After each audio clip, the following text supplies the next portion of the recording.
और अयोध्या में मुख्यमंत्री योगी आदित्यनाथ क्या कुछ कह रहे, सुनते हैं। उपस्थित महानुभावों का प्रभु के प्रति अनुराग का भाव रखने वाले, श्रद्धा का भाव रखने वाले आप सभी उपस्थित बहनों और भाइयों का मैं इस अवसर पर हृदय से अभिनंदन करते हुए आयोजन समिति को इस परंपरा को अनवरत बनाए रखने के लिए उनको भी मैं साधुवाद देता हूं। हम सब जानते हैं अयोध्या सनातन धर्म की एक पावन पुरी में से प्रथम पुरी है।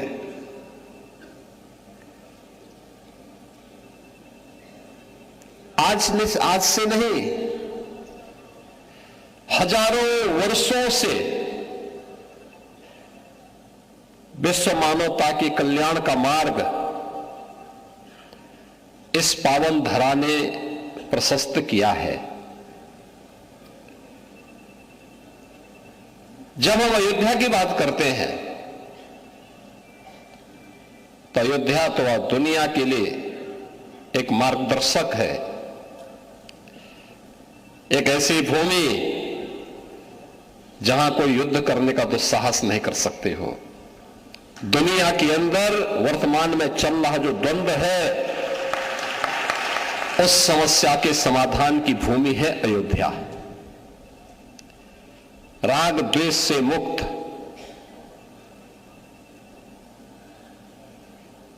किसी भी प्रकार की अनावश्यक चेष्टा से मुक्त, न केवल व्यक्ति बल्कि समाज और पूरी व्यवस्था कैसे उच्च आदर्शों और मर्यादाओं के द्वारा संचालित हो सकती है, उसकी आदर्श पृष्ठभूमि किसी एक धरा ने रचा था, तो उस धरा का नाम है अयोध्या। ये हमारा सौभाग्य है कि श्री हरि विष्णु जी के अवतार के रूप में मर्यादा पुरुषोत्तम प्रभु श्री राम ने इसी अयोध्या धाम में महाराज दशरथ के घर में उनके पुत्र के रूप में जन्म लिया। अयोध्या के प्रति उनका क्या भाव है, ये किसी से छुपा हुआ नहीं।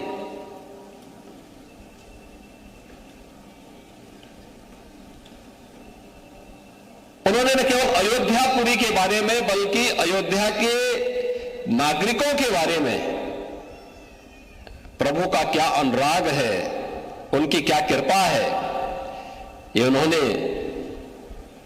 उस समय भी व्यक्त किया था।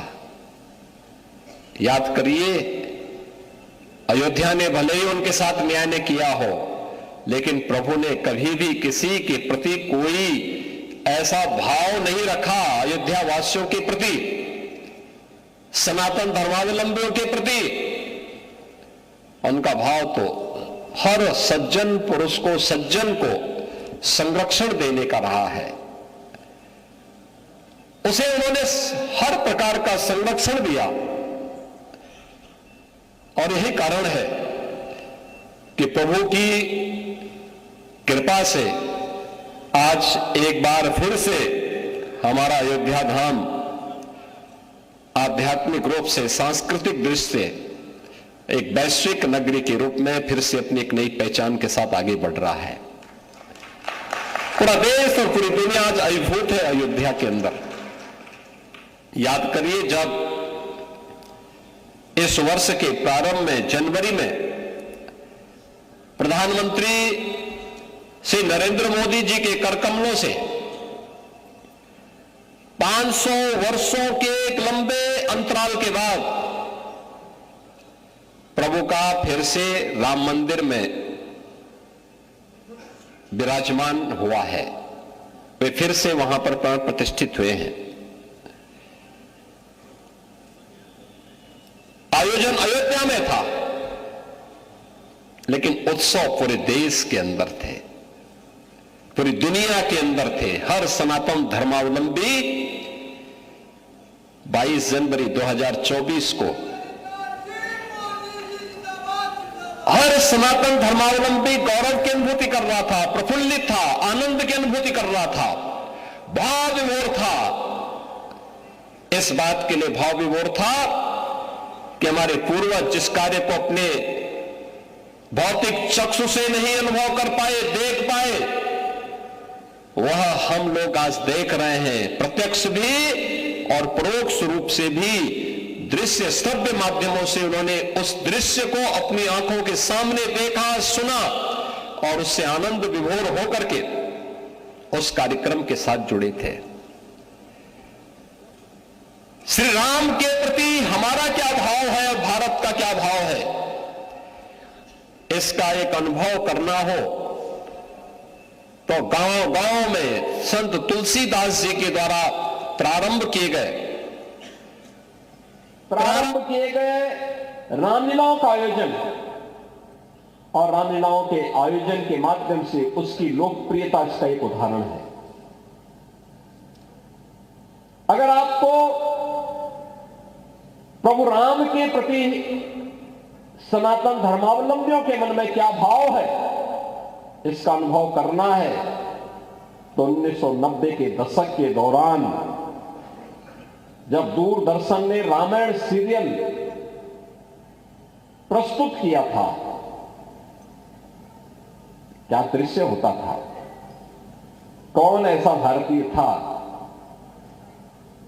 कौन ऐसा सनातन धर्मावलंबी था और कौन ऐसा भारतीय था जो रामायण सीरियल को देखने के लिए अपना 1 घंटे का समय आरक्षित करके बैठ न जाता हो। तब टेलीविजन इतने नहीं थे, लेकिन लोग दूर दूर तक जाकर के देखने के लिए जाते थे।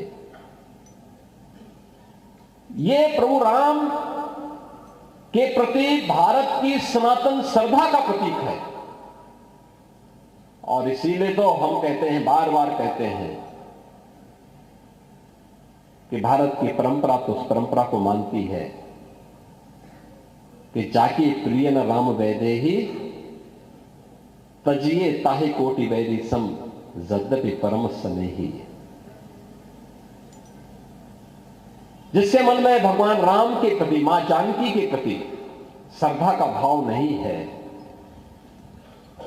उनके प्रति समर्पण का भाव नहीं है, और कितना भी प्रिय क्यों न हो, उसको एक कट्टर दुश्मन की तरह त्याग देना चाहिए, छोड़ देना चाहिए।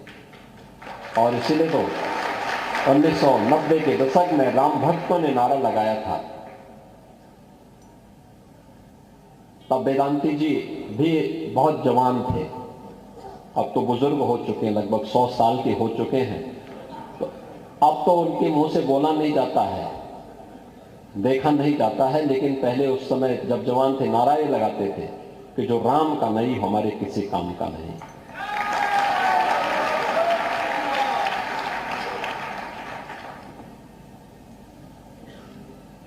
बहनों और भाइयों, मैं इसलिए भी आज आपके बीच में आया हूं। रामायण मेला 1982 में प्रारंभ हुआ।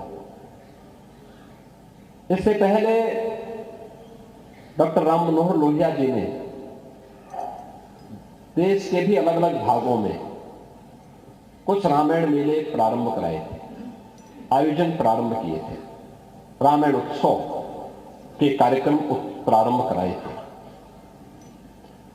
डॉक्टर राम मनोहर लोहिया इसी अयोध्या जनपद की, आज के अंबेडकर नगर जनपद में उनका जन्म हुआ। बहुत पढ़े लिखे थे, लेकिन मंदिर नहीं जाते थे,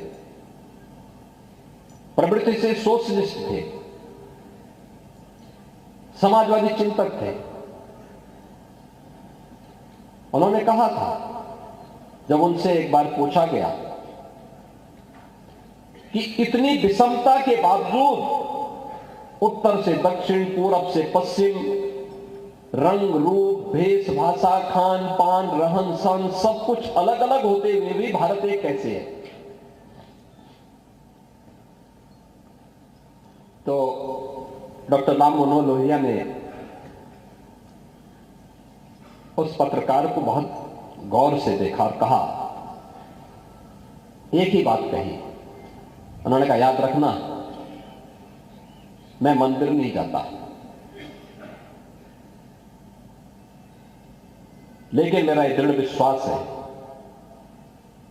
जब तक भारत की आस्था भारत के 3 आराध्य देवों के प्रति, श्री राम, श्री कृष्ण और भगवान शिव के प्रति, जब तक इसकी आस्था बनी रहेगी, तब तक भारत का कोई बाल बांका नहीं कर पाएगा।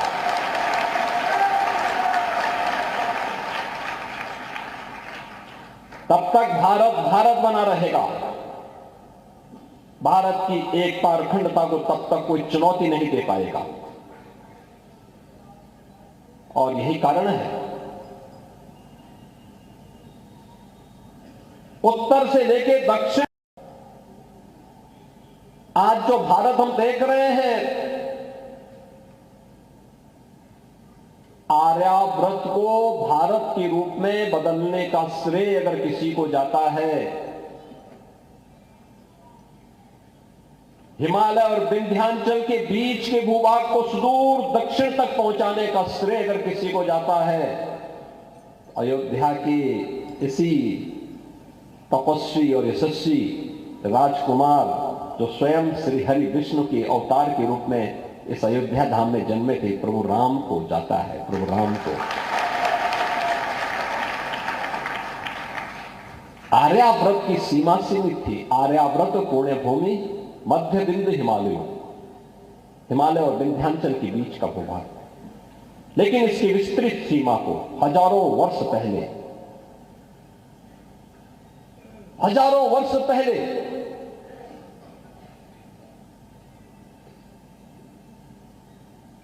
हमारे जिस आराध्य ने इसको एक विस्तार दिया, वे प्रभु राम हैं।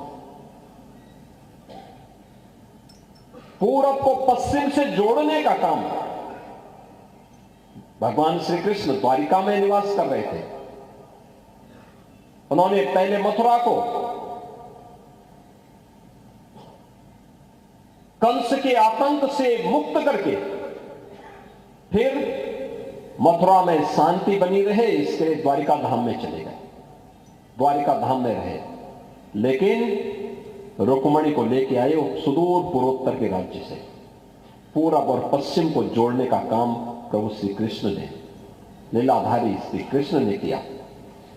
और देश के अंदर 12 ज्योतिर्लिंग के माध्यम से उत्तर, दक्षिण, पूरब, पश्चिम, देश के चारों ओर बिखरे हुए 12 ज्योतिर्लिंगों के माध्यम से भारत की सनातन एकता को और सुदृढ़ किया है भगवान शंकर ने। और यही व्याख्या डॉक्टर राम मनोहर लोहिया ने भारत के 3 आराध्य देवों के प्रति इस श्रद्धा भाव के साथ व्यक्त करते हुए पत्रकार को जवाब दिया था। वे एक आदर्श मानव थे। डॉक्टर लोहिया राजनीति में आदर्शों के प्रतीक माने जाते हैं। उन्होंने आज के समाजवादियों को भी कहा था, उन्होंने कहा था कि राजनीति में सच्चा समाजवादी वही जो संपत्ति और संतति के मोह से मुक्त रहे। आज के समाजवादी तो परिवारवादी हो गए हैं। अपराधी और गुंडों का संरक्षण पाए बगैर इनकी स्थिति वैसे ही हो जाती है जैसे कोई बिन पानी के मछली तड़पती है, वही स्थिति इन लोगों की हो जाती है। उसके बगैर रह ही नहीं सकते।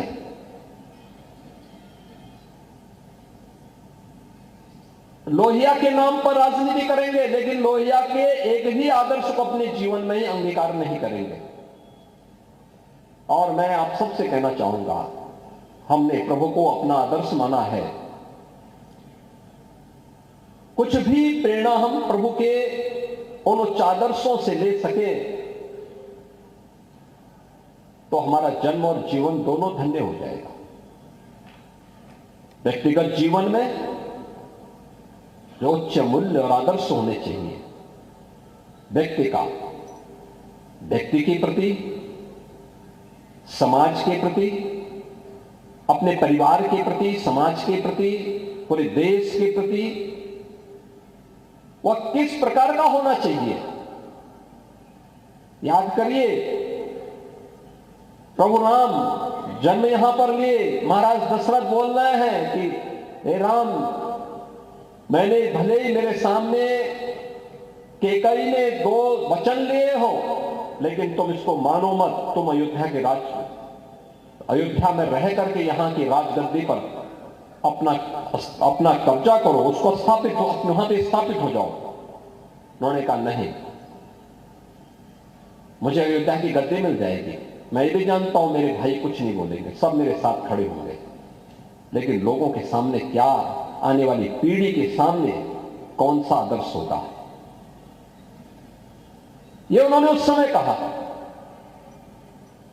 आज जब गद्दी के लिए लड़ाई हो रही हो, एक एक फीट की जमीन के लिए कत्लेआम हो रहा हो, भाई भाई का दुश्मन बना हुआ हो, बाप और पुत्र के व्यवहार को जब देखते हैं, मां और पुत्र के व्यवहार को देखते हैं, भाई और बहन के आपसी विवाद को देखते हैं,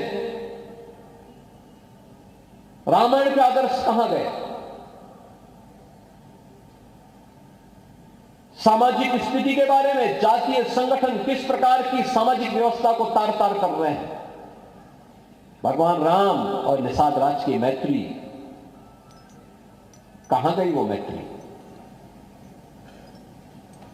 कौन उसको जोड़ेगा? वे गले मिलते हैं निषाद राज के। यह हमारा सौभाग्य है कि श्रृंगवेरपुर में हमारी सरकार ने भगवान राम और निषाद राज की उन्हीं स्मृतियों को जीवंत बनाने के लिए 56 फुट ऊंची एक बड़ी प्रतिमा को वहां स्थापित किया है। चित्रकूट में उन्होंने वनवास का सर्वाधिक समय व्यतीत किया और चित्रकूट के सामाजिक जीवन को एक नई जीवंतता दी। वहां के कोल, वहां के वनवासी, वहां के गिरवासी, वहां के प्रत्येक नर नारी के जीवन में एक नया परिवर्तन लाने का कार्य किया। और जब वहां से अंतिम वर्ष में फिर उन्होंने कहा कि नहीं, अब हमारा वनवास का कालखंड का अंतिम दौर चल रहा है, अब कुछ लीला भी रच ली जाए। और फिर वह दंडकारण्य के लिए प्रवेश करते हुए आगे बढ़ते हैं, देखते हैं ऋषि मुनियों के साथ क्या कुछ हुआ है। ऋषि मुनि केवल ऋषि मुनि नहीं, ये संत केवल बाना पहन करके संत नहीं, भारत की ज्ञान की धरोहर के ये वर्तमान की उस विरासत को आगे बढ़ाने की एक महत्वपूर्ण कड़ी भी है। प्रभु राम ने उस समय इसीलिए कहा था कि निस्सरहीन करो में वो जो उठाए प्रणकीन, उन राक्षसों के लिए जो संकल्प उनका था। अयोध्या के राजकुमार थे, महाराज जी तो पूरी सेना के साथ उनको वापस लेने के लिए गए थे। निषाद राज तो उन्हें गले लगा करके कहते थे कि भी आप मेरे राज्य में रहिए, राज्य आपका है, मैं आपका सेवक बन करके रहूंगा।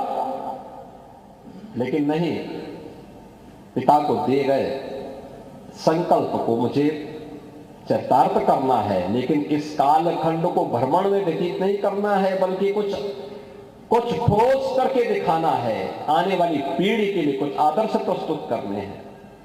माता सबरी के बेर खाने हो, वनवासियों और गिरवासियों को जोड़ करके एक बड़ी सेना खड़ी करके उस समय के सबसे बड़े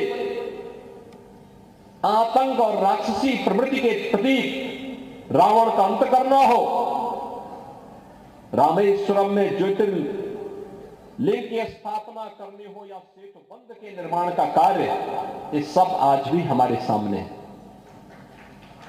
उत्तर से लेकर दक्षिण तक पूरे भारत को जोड़ने का जो कार्य उस कालखंड में भगवान राम ने किया था, समाज को जोड़ने का कार्य, सामाजिक संगठन के माध्यम से राष्ट्र की एकता और अखंडता को। कृष्णगंधा का राज जीतते हैं, लेकिन राज्याभिषेक सुग्रीव का करते हैं। लंका को जीतते हैं, राज्याभिषेक विभीषण का करते हैं। यह है राम का आदर्श। और इसीलिए आज जब हम सब यहां पर आए हैं, भगवान राम ये सब करने में इसलिए सफल रहे क्योंकि उन्होंने जोड़ा था। पूरे समाज को जोड़ा था, सबको जोड़ा था। ये जोड़ने के कार्य को अगर हमने महत्व दिया होता, सामाजिक विद्वेष को आगे बढ़ाने और समाज को तोड़ने की, समाज के दुश्मनों की रणनीति को सफल नहीं होने देते, ये देश कभी गुलाम नहीं होता। हमारे तीर्थ अपवित्र नहीं होते। चंद मुट्ठी भर आक्रांता आकर के भारत को पद्दलित करने का दुस्साहस नहीं कर पाते। भारत के वीर योद्धाओं ने रौंद डालते, लेकिन हमारी आपसी एकता में बाधा पैदा करने वाले लोग वे सफल रहे। और उन्हीं के जो जीन्स है वे आज भी हैं, जो जाति के नाम पर राजनीति करके सामाजिक ताने बाने को छिन्न भिन्न करने का प्रयास कर रहे हैं। दुश्मन बगल के देश में किस प्रकार का कृत्य कर रहे हैं, याद रखना। किसी को अगर गलतफहमी हो, 500 वर्ष पहले बाबर के एक सिपह सालार ने जो काम अयोध्या में किया था, जो काम संभल में किया था, और जो काम आज बांग्लादेश के अंदर हो रहा है, तीनों की प्रकृति, तीनों का डीएनए एक जैसा है। गलतफहमी में मत रहना। अगर कोई ये मानता है कि वो बांग्लादेश में हो रहा है, तो यहां भी बांटने वाले तत्व उनके लिए बेट बन करके खड़े हो रखे हैं, पहले से खड़े हैं। वे समाज के सामाजिक ताने बाने को छिन्न भिन्न कर रहे हैं, सामाजिक एकता को तोड़ करके, आपको बांट करके फिर काटने का और कटवाने का पूरा इंतजाम भी कर रहे हैं। ये बांटने वाले लोग, बहुत सारे लोग ऐसे हैं जिन्होंने दुनिया के तमाम देशों में प्रॉपर्टी खरीद करके रखी हुई है। यहां संकट आएगा वहां भाग जाएंगे, मरने वाले मरते रहेंगे, यही करेंगे लोग। और इसीलिए आप सबसे मैं कहने के लिए आया हूं, हमने अगर प्रभु को अपना आराध्य माना है, उनके प्रति समर्पण का भाव है, ये तब तक अधूरी है जब तक हम उनके उच्च आदर्शों से कुछ प्रेरणा प्राप्त करके अपने जीवन को उसके अनुरूप में ढाल दें और उसके अनुरूप तैयार करना, अपने आप को उसके अनुरूप करना। रामायण का तो एक दृश्य अत्यंत प्रेरणादायी है, अत्यंत प्रेरणादायी है। याद रखना, देश का जो भारत दुनिया का सबसे पहला महाकाव्य कोई आया है, वो महाकाव्य महर्षि वाल्मीकि का रामायण ही माना जाता है। लौकिक संस्कृत का इतना अच्छा महाकाव्य दुनिया के अंदर कहीं नहीं है, किसी के पास नहीं है। एक धरोहर है आपकी। प्रभु को भी स्थानीय बातें बहुत अच्छी लगती हैं। तुलसीदास जी ने रामचरितमानस भी अवधी भाषा में रचे, कितना लोकप्रिय होगा, पूरे देश के अंदर छा गया। यानी ये धर्म के दोनों हेतु को, सांसारिक उत्कर्ष का भी और निश्रेयस की पथ का भी अनुसरण करने की एक नई प्रेरणा प्रदान कर देता। एक साथ ये दोनों हमारे पावन ग्रंथ हम सबको एक नई प्रेरणा प्रदान कर रहे हैं। और बहनों और भाइयों, उन्हीं भावों को आगे बढ़ाने के लिए याद करिए, जब प्रधानमंत्री मोदी जी यहां पर आए थे, उन स्मृतियों को हम जीवंत बना सके, उसी के लिए अयोध्या में यह कार्य प्रारंभ हुआ। पहले अयोध्या धाम को उसका पुरातन गौरव प्राप्त हो। हम लोगों ने 2017 में यहां पे रामायण मेले के आयोजन को आगे बढ़ाया। यहां पर 2017 में दीपोत्सव के कार्यक्रम को आगे बढ़ाया। दीपोत्सव के कार्यक्रम ने आज एक नई ऊंचाई छुई है। आपने देखा होगा, गत वर्ष दीपोत्सव के कार्यक्रम में दुनिया के 54 देशों के राजदूत और दूतावास के अधिकारीगण यहां आए थे। उस कार्यक्रम में कितने अभिभूत थे। लगातार 8वें वर्ष में उसने एक नए कीर्तिमान के साथ आगे बढ़ा है। राम जी की पीढ़ी, अयोध्या की सड़कों का चौड़ीकरण, अयोध्या में जो यात्री विश्रामालय बने हैं, अयोध्या के मठ और मंदिरों के सुंदरीकरण का कार्यक्रम, अयोध्या का सड़क मार्ग से, रेल मार्ग से और वायु मार्ग से जुड़ाव। देखो, हजारों वर्ष के बाद अयोध्या में एयरपोर्ट बन पाया और अब तो इंटरनेशनल एयरपोर्ट हो गया, और इसीलिए इनको पहचान प्रभु राम के साथ जोड़ करके किया गया। एयरपोर्ट का नामकरण होगा महर्षि वाल्मीकि के नाम पे, उनके नाम पर, उनकी श्रद्धा, उनके प्रति श्रद्धा का भाव व्यक्त करते हुए इंटरनेशनल एयरपोर्ट भगवान वाल्मीकि को समर्पित है।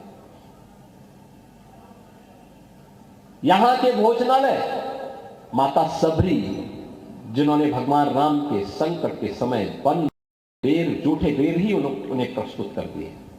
कितने भाव विभोर थे, वो भूल ही जा रही थी कि मैं क्या कर रही हूं, लेकिन भक्त की भावना का प्रभु किस रूप में सम्मान करते हैं। ये भिल्ली सबरी के बेर, और इसलिए यहां के रसोई माता सबरी के नाम पर। पहला आश्रय वन के समय देने का काम निषाद राज ने किया, तो रेन बसेरा जो यात्री विश्रामालय हैं, उनका नामकरण निषाद राज के नाम पे होगा। भगवान राम के सर्वाधिक भजन गाने वाली सुर सम्राज्ञी लता मंगेशकर के नाम पर एक चौराहा आपने देखा होगा, कितना सुंदर बना हुआ है। क्या है, लोग अब सेल्फी ले रहे हैं, अयोध्या की पहचान बन रही सब। ये अब अयोध्या की पहचान बन रही है। अब अयोध्या के संत, अयोध्या के नागरिक, अयोध्या का भक्त या अयोध्या आकर के जाने वाला कोई व्यक्ति होगा, कहीं वो बोले कि मैं अयोध्या से आया हूं, कितना लोग भाव विभोर होते हैं, प्रसन्न होते हैं देख करके, कितना सम्मान देते हैं। और उस सम्मान को सजोई रखने की आवश्यकता है, उसको आगे बढ़ाने की आवश्यकता है। अयोध्या को एक नई अयोध्या के रूप में प्रस्तुत करने का दायित्व हम सबका होना चाहिए। यहां पर जगत गुरु राम दिनेशाचार्य जी महाराज कह रहे थे ना कि रामायण मेले को भी उसी, अरे हम तो बोल ही रहे हैं अयोध्या में कुछ नयापन करके लेके आइए, हम सहयोग करेंगे, सरकार पूरा सहयोग करेगी, सरकार की उसमें निश्चिंत रही है। केंद्र और राज्य सरकार भरपूर सहयोग करने को तैयार है। इसमें शोध होने चाहिए, कार्य होने चाहिए, नए नए तौर तरीके से हमें से आगे बढ़ाने की तैयारी करनी चाहिए। बड़े भव्य रूप में आएगा अयोध्या में, जो कुछ हो सकता है। देश की पहली सोलर सिटी हमने सूर्यवंश की राजधानी को, पहले यहां पे जो बिजली मिल रही है, अब वो बिजली कहीं और से नहीं आ रही है, उससे कोई प्रदूषण नहीं हो रहा। भगवान सूर्य से जो रोशनी मिल रही है, वही रोशनी यहां की सड़कों पर और यहां के घरों में जल रही है, रिन्यूएबल एनर्जी की। याद रखना, पहली सोलर सिटी अयोध्या बनी है। अब राम जी की पेड़ी में सरयू जी का जल सड़ता नहीं है, एक तरफ से आता है, दूसरी तरफ से निकल जाता है। अलग विषय है, श्रद्धालु लोग लाभ लेते हैं, लेकिन सर्वाधिक लाभ उसका किसी ने लिया, वेदांती जी ने लिया, क्योंकि इनका आश्रम पहले रास्ता नहीं था। अब घाट से आते, वहीं पर स्नान करके फिर वापस चले जाते हैं। तो ये सभी कार्य हो रहे हैं और होते रहेंगे, अनवरत सिलसिला आगे बढ़ेगा। और रामायण मेले को भी एक नई ऊंचाई तक ले जाने की आवश्यकता है। और यह आयोजन तब होता है जब प्रभु राम का मां जानकी के साथ वैवाहिक बंधन का कार्यक्रम संपन्न होता है। याद करिए, हजारों वर्ष की इस स्मृति को जो लोग हमारे इतिहास के बारे में नहीं जानते, उनको क्या पता, वो अपने अनुसार तिथि निकालते हैं। वे ज्ञानी है, कुछ भी उनको पता नहीं। अरे 5000 साल पहले तो महाभारत ही हुआ था, उससे भी हजारों वर्ष पहले प्रभु का अवतरण इस अयोध्या धाम में हुआ था। और हजारों वर्षों की विरासत को हमारे ऋषि मुनियों ने, हमारे संतों ने, हमारे विद्वानों ने आज भी अपनी स्मृति का हिस्सा बना करके उसी श्रद्धा भाव के साथ आगे बढ़ रहे हैं। और श्री राम जानकी विवाह के अवसर पर एक रामायण मेला उसको और भी नई ऊंचाइयां प्रदान करता है। और मैं चाहूंगा आयोजन समिति में अच्छे विद्वानों को, अच्छे संतों को रख करके, समाज के हर तबके से जुड़े हुए श्रेष्ठ जनों को रख करके इसको एक नई ऊंचाई तक आगे बढ़ाने की आवश्यकता है। रामायण पर शोध किए जाने की आवश्यकता है। और यह हमारा सौभाग्य है कि हमारी सरकार चित्रकूट धाम को भी सुंदरीकरण के बड़े कार्यक्रम को आगे बढ़ा रही है। लालापुर जहां महर्षि वाल्मीकि का जन्म हुआ था, उसके सुंदरीकरण के बड़े कार्यक्रम को आगे बढ़ा रही है। और राजापुर जहां संत तुलसीदास जी का जन्म हुआ था, वहां पर भी सुंदरीकरण के बड़े कार्यक्रम को लेकर के हमारी सरकार काम कर रही है। यह सिलसिला लगातार चलेगा। आध्यात्मिक और सांस्कृतिक विरासत को संरक्षित करते हुए सांसारिक उत्कर्ष के लिए भौतिक कार्यों को भी आज की आवश्यकता के अनुरूप हम एक नई ऊंचाई तक पहुंचाने का कार्य करेंगे। इस संकल्प के साथ रामायण मेला आयोजन समिति जिस प्रकार से सहयोग की अपेक्षा करेगी, सरकार उसमें भरपूर सहयोग करेगी। मैं 43वें रामायण मेला के शुभारंभ के अवसर पर आप सबको बधाई देता हूं, अपनी शुभकामनाएं देता हूं, विश्वास व्यक्त करता हूं कि प्रभु के उन उच्च आदर्शों से प्रेरणा प्राप्त करके हम सब प्रधानमंत्री मोदी जी के एक भारत श्रेष्ठ भारत के निर्माण में अपना योगदान देंगे। आप सबके प्रति मेरी मंगलमय शुभकामनाएं।